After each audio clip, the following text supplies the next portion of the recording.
Welcome to the archives. King Philip's War, 1675 through 1676, New England. Most history books call it the bloodiest conflict per capita in American history. They say it was Metacom, called King Philip by the English, leading a coalition of Wampanoag, Nipmuc, Pocumtuck, Narragansett, and other tribes against English colonists. They say it ended with Metacom's head on a pike in Plymouth for 25 years. They say the war broke native power in the region forever. That is the surface story. The deeper record shows something else. This was not just a war between Indians and English. It was a war against black indigenous nations, the original inhabitants of Turtle Island, who had been here long before any Siberian migration. The people the English fought were black aboriginals, and after the war, the victors did not just kill or displace them. They shipped them across the ocean to Tangier in North Africa. Let's break it down with the documents that survive. The war began in 1675 after years of land theft, broken treaties, and executions. Metacom's father, Massasoit, had signed peace with the Pilgrims in 1621. By the 1670s, that peace was gone. English settlers outnumbered the tribes. They demanded more land. They executed 3 Wampanoag men for murder. Metacom rallied allies. The war exploded. English records, letters, court documents, diaries show what happened to the captured. Thousands of native people were taken prisoner. Many were sold into slavery right there in New England. But hundreds, especially warriors and families, were deemed too dangerous to keep on the continent. So the English loaded them onto ships and sent them overseas. One destination stands out: Tangier. Tangier was under English control from 1661 to 1684. It was a garrison town on the North African coast, a strategic port facing the Mediterranean. English colonial records and shipping logs confirmed that captives from King Philip's War were sent there. A documented case survives in letters. A group of Wampanoag prisoners wrote to the missionary John Eliot from Tangier, begging to be returned home. They described their suffering. They never came back. Why Tangier? It was far enough to prevent escape or rebellion. It was under English command, so they could control the captives.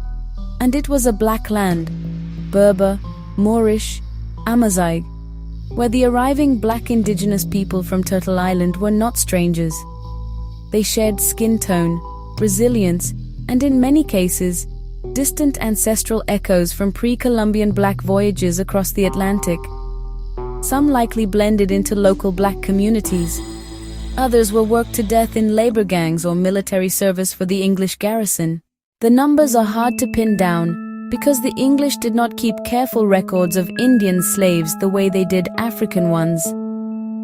Estimates from colonial accounts say 500 to 1,000 native captives were shipped overseas from New England in the 1670s. Tangier was one stop. Others went to Bermuda, Jamaica, Barbados, the Azores, Spain. The goal was simple: remove the threat, scatter the people, erase the memory of who really owned the land. This was not an isolated event. It was part of a pattern.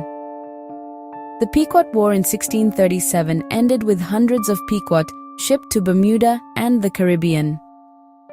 During King Philip's War, the pattern repeated on a larger scale. The English treated black indigenous nations the same way they treated Africans, as property to be exported when they became inconvenient. Now look at the bigger picture. The people the English called Indians in New England were black aboriginals, descendants of the first builders on Turtle Island.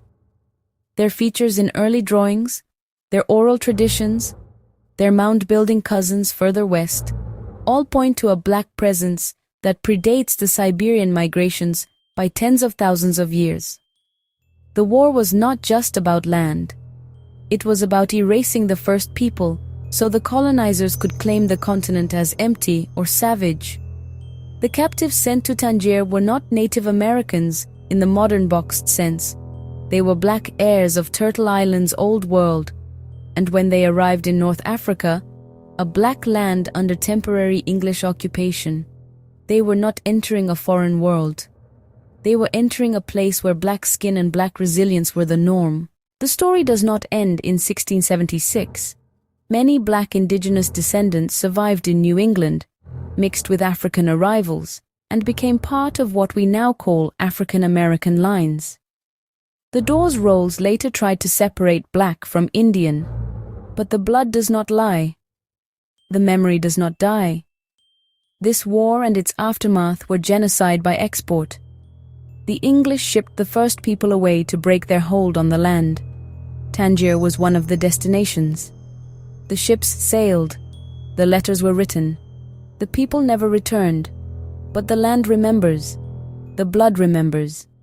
And the archives are open.